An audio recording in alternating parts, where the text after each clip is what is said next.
स्वागत है आपका हमारे YouTube चैनल निधि एकेडमी पर। आज आप लोगों का एक डाउट है जो मैं यहाँ पर लेकर आई हूँ। कम्युनिटी बॉक्स में आप लोगों को हर रोज एक प्रश्न दिया जाता है जिससे आप अपना अभ्यास कर सकते हैं जब भी आप YouTube पे आते हैं। तो लास्ट डे में आपको एक प्रश्न दिया गया था। प्रश्न था कि बैठक शब्द में कौन सा प्रत्यय है। इसका ऑप्शन दिया गया था बे, बैठ, अक और क। तो इसका जो सही उत्तर है वो इसका उत्तर ग है और इसमें कहीं कोई समस्या नहीं है। लगभग 92% हमारे जो छात्र हैं उन्होंने इसका आंसर जो है वो सही दिया है। लेकिन इसमें बहुत सारे छात्रों ने मैम के उत्तर पर सवाल उठाए हैं। मतलब यहाँ पे जैसे कहा है कि बैठक शब्द में कौन सा प्रत्यय है, बैठक में क प्रत्यय लगता है। एक छात्र ने कहा है मैम फिर से देख लीजिए, बैठक शब्द में अक नहीं क प्रत्यय होगा। एक छात्र ने कहा है क प्रत्यय आता है मैम, अक नहीं आता, क होगा। और भी ये तो मैंने सिर्फ एक लिए हैं जो लगातार ये लिखे हुए हैं। इसके बाद और भी बहुत सारे छात्रों ने ऑब्जेक्शन उठाया है इस बात पे कि क होगा, अक नहीं होगा। अब मैं आप लोगों को यहाँ पर ये चीज़ बताना चाहती हूँ कि जो छात्र इसमें ये कह रहे हैं कि इसमें प्रत्यय क होगा, अक नहीं होगा, वो छात्र रटन विद्या से पढ़ते हैं। आज तक उन्होंने चीज़ों को सिर्फ और सिर्फ रटा है, समझा नहीं है। अगर समझा होता तो इस तरह का मूर्खता भरा प्रश्न आप करते ही नहीं और इस तरह का सवाल उठाते ही नहीं। क्योंकि जिसने अगर समझा होता प्रत्यय क्या होता है, कैसे लगाया जाता है, इसका नियम क्या होता है, तो वे छात्र इस तरह की बात नहीं करते। तो बहुत सारे छात्रों में कुछ छात्र हमारे ऐसे हैं जो आज भी रटन विद्या से पढ़ते हैं। तो उन्हीं की जानकारी के लिए आज मैं आप लोगों को प्रत्यय का थोड़ा सा एक नियम जो प्रत्यय के अंदर होता है वो झलकी आप लोगों को दिखाने वाली हूँ कि प्रत्यय होता क्या है और कैसे काम करता है। हम बात करते हैं प्रत्यय की, तो प्रत्यय आप जानते ही हैं कि जो प्रत्यय है, प्रत्यय का मतलब क्या। प्रत्यय एक शब्दांश है, ठीक है। सबसे पहले जानना कि प्रत्यय एक क्या होता है, एक शब्दांश होता है। और ये वे शब्दांश होते हैं जो किसी मूल शब्द के अंत में जुड़ते हैं और नया शब्द बनाते हैं जो प्रत्यय विधि से बना होता है। मूल शब्द, अब इस बात को समझना है। इस मूल शब्द में कोई संज्ञा शब्द हो सकता है, कोई सर्वनाम हो सकता है, कोई विशेषण हो सकता है, कोई क्रिया हो सकती है। क्रिया जिसे हम धातु के नाम से भी जानते हैं, तो जो हमारे प्रत्यय होते हैं वो धातु में लगते हैं। अब धातु और क्रिया में क्या अंतर होगा, तो जैसे शब्द है, मान लो हमारा पढ़ना। अब इस पढ़ना में जो ये ना लगा हुआ है यही प्रत्यय है। जब हम इस प्रत्यय को हटा देते हैं तो ये जो यहाँ पर अंश बचता है इसी को धातु कहते हैं और ये क्रिया का मूल रूप कहलाता है। तो प्रत्यय सदैव किसी संज्ञा, किसी सर्वनाम, किसी विशेषण या क्रिया की धातु में लगते हैं। अब ये एक शब्दांश है। शब्दांश का मतलब क्या होता है, शब्द और शब्दांश में अंतर ये होता है कि शब्द स्वतंत्र रूप से प्रयोग में आता है वाक्य के अंदर, लेकिन शब्दांश कभी स्वतंत्र रूप से प्रयोग में नहीं आता वाक्य के अंदर। वह किसी शब्द के साथ जुड़कर आता है और शब्दांश हमारा उपसर्ग है और शब्दांश हमारा प्रत्यय है।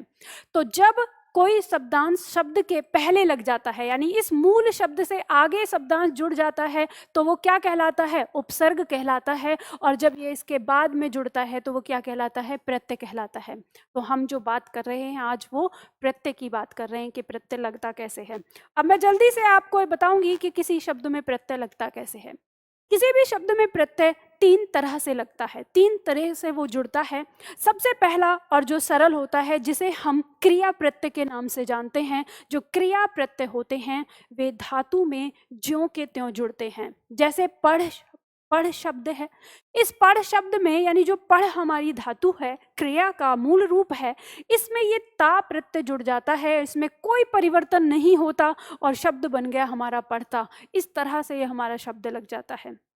ये पहला तरीका। दूसरा तरीका, दूसरे तरीके की बात करते हैं जो हमारा प्रत्यय पे, यानी दूसरा तरीका मतलब क्या है, नियम है ये। जैसे आप संधि पढ़ते हो ना, संधि में नियम होता है संधि के लगाने का।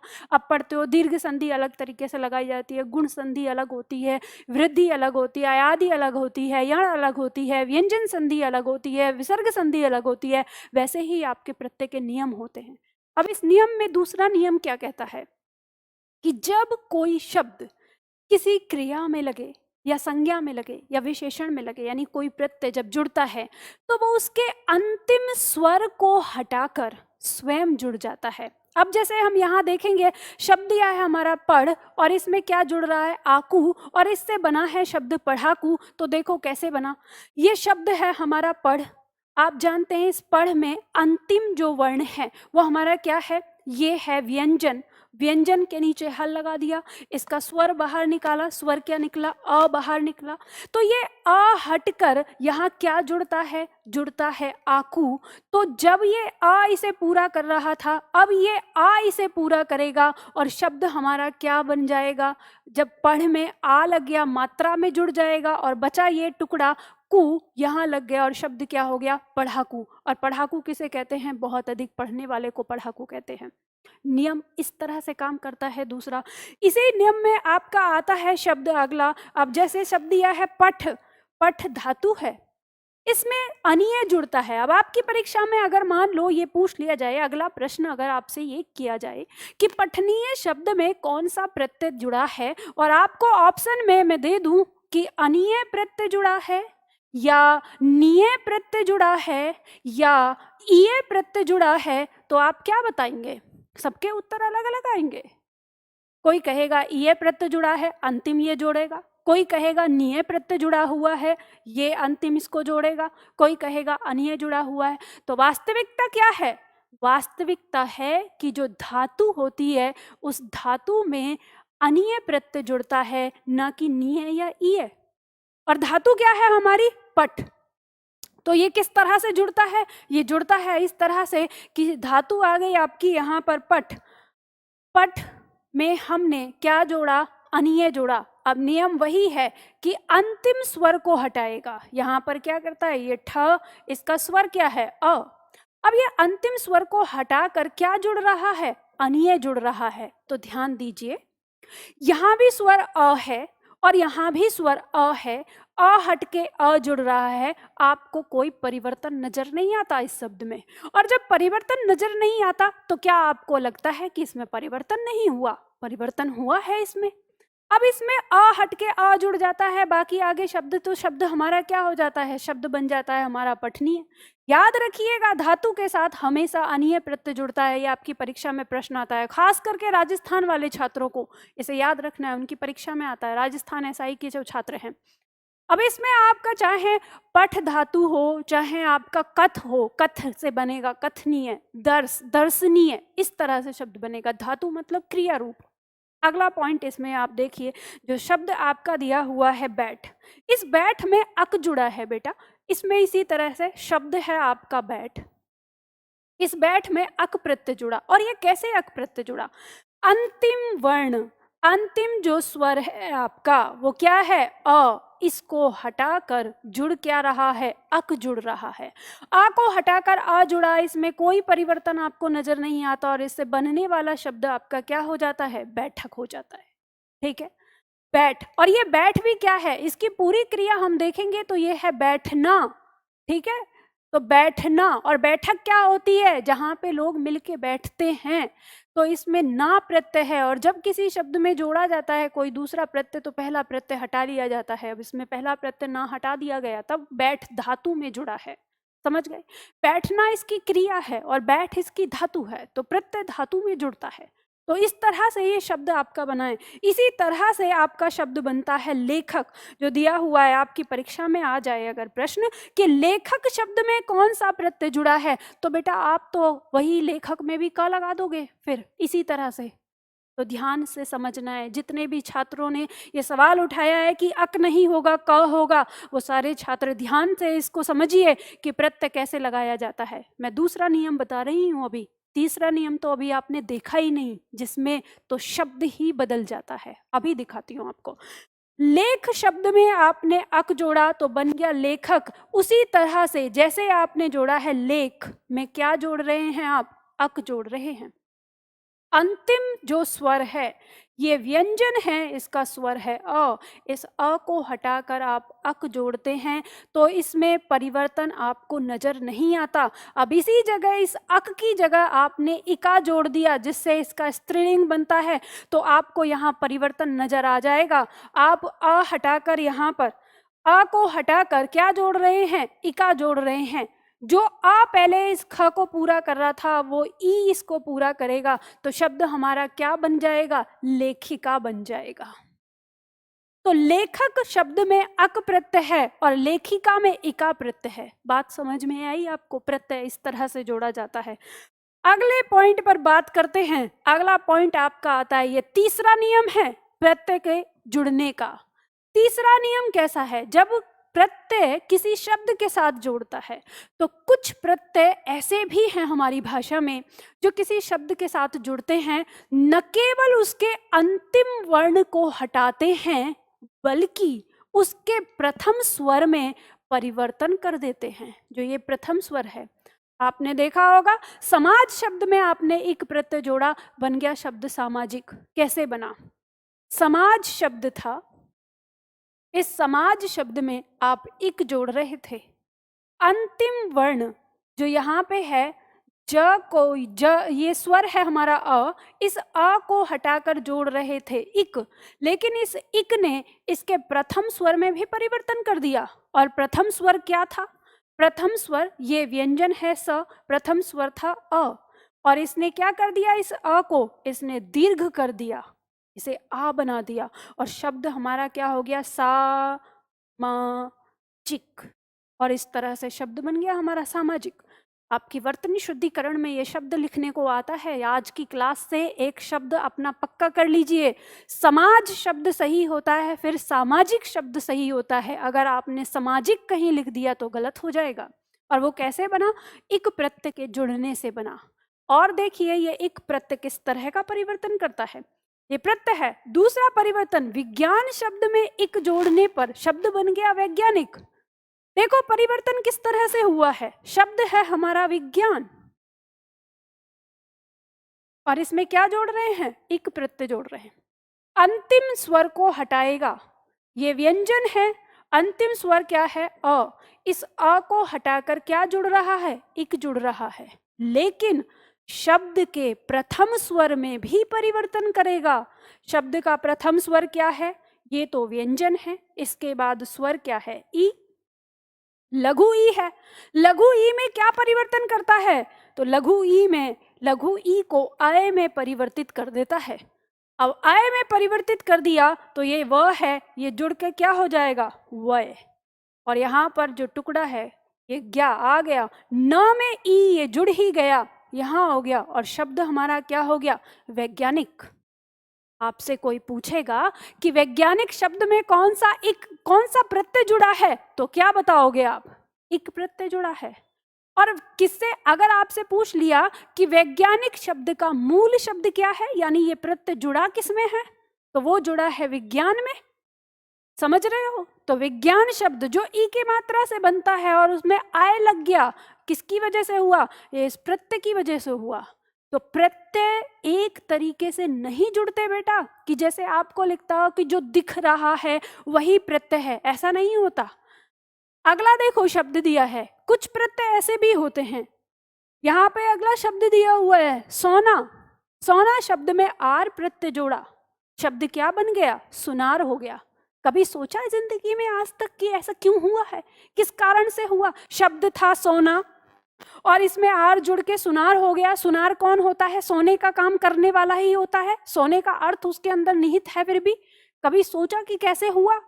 सोना शब्द था हमारा, इसमें आर प्रत्यय जोड़ना था, अंतिम स्वर को इसने हटाया। ये व्यंजन है, इसका स्वर क्या था, आ। इस आ को हटाकर आर जोड़ रहे हैं, तो आ को हटाकर आ जोड़ेंगे, परिवर्तन आपको नजर नहीं आ रहा है यहाँ पर कि क्या परिवर्तन हुआ है, लेकिन ये इसके प्रथम स्वर में भी परिवर्तन करता है। ये जो ओ था ये क्या बन गया, ये लघु ऊ हो गया। कैसे हुआ, किस नियम से हुआ? और शब्द हमारा क्या बन गया, सुनार। अब कोई पूछे कि सुनार में कौन सा प्रत्यय है, तो क्या यहाँ सोना के बाद देख के कहेंगे कि रा प्रत्यय है? ऐसा नहीं होता। रट्टू तोता मत बनिए बिल्कुल भी, और रटन विद्या में बिल्कुल भी मत रहिए जो यहाँ पे दिया है। अगर आपको ये चीज नहीं समझ में आई, अगर आपको लगता है कि मैम हमने तो ऐसा नहीं पढ़ा था, हमें तो किसी ने ऐसा पढ़ाया नहीं, हम तो किताब में भी नहीं समझ पाते कि किस तरह से दिया है, तो आप लोगों के लिए ही ऑफर दे रही हूँ यहाँ पर। जो छात्र नहीं पढ़ सकते पढ़ लीजिए, इससे बड़ा ऑफर आपको जिंदगी में दोबारा कभी नहीं मिल सकता जो अभी आपकी यूपीएसआई और यूपी कांस्टेबल के लिए मैंने दिया है। मेरे एप्लीकेशन पे जाइए, निधि एकेडमी ऐप डाउनलोड करिए, वहां पर कंप्लीट बैच आपको दिया है सामान्य हिंदी में जाकर। यहाँ आपको बैच दिया है, जिस भी परीक्षा की तैयारी कर रहे हैं, यूपी कांस्टेबल की कर रहे हैं तो 335 में आपको बैच दिया हुआ है, यूपीएसआई की तैयारी कर रहे हैं 335 में बैच दिया है। इसके अलावा किसी और परीक्षा की भी तैयारी कर रहे हैं तो उन छात्रों को भी यहाँ पर 350 में बैच दे दिया है। अब इससे ज़्यादा मत करिएगा, अभी मैंने ये बैच आपको दिया है, फिर छात्र कह रहे हैं कि मैम मैं तो और भी गरीब हूँ और भी गरीब हूँ। बेटा ये जो मैं आप तक पहुँच रही हूँ ना, ये भी पैसों के माध्यम से ही पहुँचती हूँ, यहाँ पे मेरा भी पैसा खर्चा होता है। इसलिए जो आपको पढ़ाने के लिए मैं अपना पैसा नहीं ले रही, मैं आपसे पढ़ने के लिए कोई पैसा नहीं लेती हूँ। ये जो कुछ भी है सब ऑनलाइन जो सर्वर और जो बाकी सारी सिस्टम होते हैं, आपका नेट और सर्वर चार्ज और जो एप्लीकेशन ये जो चल रहा है, बेटा ये एप्लीकेशन, मैं कोई इंजीनियर नहीं हूँ। और सच बताऊँ, अगर मैं इंजीनियर होती ना, अगर ये मैं डेवलप करने में खुद सक्षम होती तो आपसे 1 रुपया भी नहीं लेती, फ्री में आपको पढ़ाती। तो बेटा पर ये कंपनी ना मेरे से पैसा लेती है। तो बात यही है कि मैं भी आपके दिन भर आपको पढ़ाने में ही लगी रहती हूँ, तो इसलिए कम से कम आपको यहाँ पे दिया है कि आप इस तरीके से पढ़ सके, आप लोगों को हिंदी पढ़ाने का, आपको कि आप हिंदी का ढंग से ज्ञान ले सके। तो इतना कम है चार्ज, आप कहीं पे भी जाके कोई भी प्रश्न उत्तर करिए, पर आप हिंदी को एक बार समझ लीजिए। रट्टू तोता मत बनिए, रट के कभी नहीं सीख सकते। रटने की वजह से ही आज तक आपने इस शब्द में जो बैठक शब्द आपका दिया है, इसमें आपने क्या सोचा? आपने आज तक यही सोचा जैसे पढ़ में ता लगा दिया, पढ़ में ना लगा दिया तो पढ़ना, पढ़ता। इसी तरह से और भी होते हैं, कुछ प्रत्यय होते हैं जैसे त्वय प्रत्यय है, जैसे पन प्रत्यय है, ये ऐसे होते हैं जो शब्द के अंदर ज्यों के त्यों जुड़ जाते हैं, ना कोई किसी को हटाते हैं, ना किसी के स्थान पर आते हैं, ना किसी में कोई परिवर्तन करते हैं, ज्यों के त्यों लग जाते हैं। आपने उन्हीं प्रत्ययों की अकल में ये देखा होगा कि बैठ शब्द में क जुड़ गया है, आगे का टुकड़ा लगा दो भाई, ऐसे ही। तो आप लोग उपसर्ग भी वैसे ही पढ़ते हो, लेकिन आपको नहीं पता होता है। जैसे शब्द है अध्यक्ष, अगर किसी ने आपसे पूछ दिया अध्यक्ष शब्द में कौन सा उपसर्ग है, तो क्या बताओगे कि आ उपसर्ग लगा हुआ है? क्योंकि दिख तो आपको आ ही रहा है, लेकिन आपको पता है कि वहां अधि उपसर्ग होता है। क्यों होता है? नियम आपको पता है, उसमें संधि का नियम लागू हो जाता है, इसलिए रूप परिवर्तित हो जाता है। तो आपको रटना नहीं है, आपको सीखना है, मैं इसीलिए आपको बता रही हूँ। तो जिन भी छात्रों को समस्या होती है, मैंने आपको बता दिया है कि आप आराम से क्लास ले सकते हैं और हर क्लास को पढ़ सकते हैं। और क्लास पढ़ने का तरीका यही है, ये मत सोचना कि एक साथ इकट्ठी क्लास दे दी तो ना जी मैडम ने आज बता दिया, प्रत्येक ही क्लास जाके पढ़ूंगा तो नहीं सीख पाओगे। क्रम से, जिस क्रम से दी है, क्लास नंबर 1 2 3 4 5, जिस क्रम से आपको क्लास पढ़ाई है तभी आप सीख पाओगे। अगर आपको प्रत्यय नहीं आता, अगर आपको संधि नहीं आती, अगर आपको उपसर्ग नहीं आता, तो इसका मतलब साफ है कि आपको वर्णमाला नहीं आती। अगर वर्णमाला आती है तो इनमें भी प्रॉब्लम नहीं होगी। तो इसीलिए सारी चीज़ें वर्णमाला से लेकर अंत तक सारी चीज़ें सीखनी है। आप सभी लोगों के लिए मैंने आपको ये ऑफर दे दिया है, क्योंकि आप लोग जब ये नादानी भरे काम करते हैं, इससे पहले भी छात्रों ने और दिया है, कई सारे प्रश्न थे जैसे आते रहते हैं, मुझे समय नहीं मिल पाता, मैं आप लोगों के प्रश्नों के जवाब नहीं दे पाती। एक छात्र ने कहा, संज्ञा वाला प्रश्न दिया था, तो उसमें कहा कि आम तो द्रव्यवाचक होता है। अब किसी मास्टर ने उसको बता दिया कि द्रव्यवाचक होता है। किसी मास्टर ने बताया कि जिसे नापा तोला जाता है उसे द्रव्यवाचक में रखे जाते हैं, तो उसने कर दिया आम को भी नापा तोला जाता है, हम उसको तोलते हैं तो वो द्रव्यवाचक हो गया। बेटा ऐसे नहीं पढ़ा जाता, और ना ही ऐसे आपके प्रश्न कभी सही हो सकते। इस तरीके से आप पढ़ोगे जिंदगी में तो हमेशा असफल होते रहोगे। हर चीज को तरीके से समझो, हर चीज को तरीके से सीखो, और वो तरीका किसी एक वीडियो में नहीं बताया जा सकता और एक मैराथन क्लास में भी नहीं पढ़ाया जा सकता। जिस तरीके से अपने शरीर को पुष्ट बनाने के लिए, हष्ट पुष्ट और एकदम तंदुरुस्त बनाने के लिए हर दिन आप थोड़ा थोड़ा हर चीज़ लेते हो ना, कि ये कार्बोहाइड्रेट है, ये प्रोटीन है, ये विटामिन है, ये सारी चीज़ें थोड़ा थोड़ा हर दिन अपने शरीर में डालते हो और फिर आपको एक मजबूत शरीर मिलता है। वैसे ही आपका ये दिमाग है, हर चीज़ इसमें आपको थोड़ी थोड़ी डालनी होगी, हर दिन समझना होगा, और तब आपका दिमाग ये तेज होगा, और तब आप किसी भी सब्जेक्ट को, किसी भी विषय को, किसी भी भाषा को अपने अंदर समझने की क्षमता पैदा कर पाएंगे। चलिए, आज के लिए इतना ही। फिर मिलते हैं अगले वीडियो में अगले टॉपिक के साथ।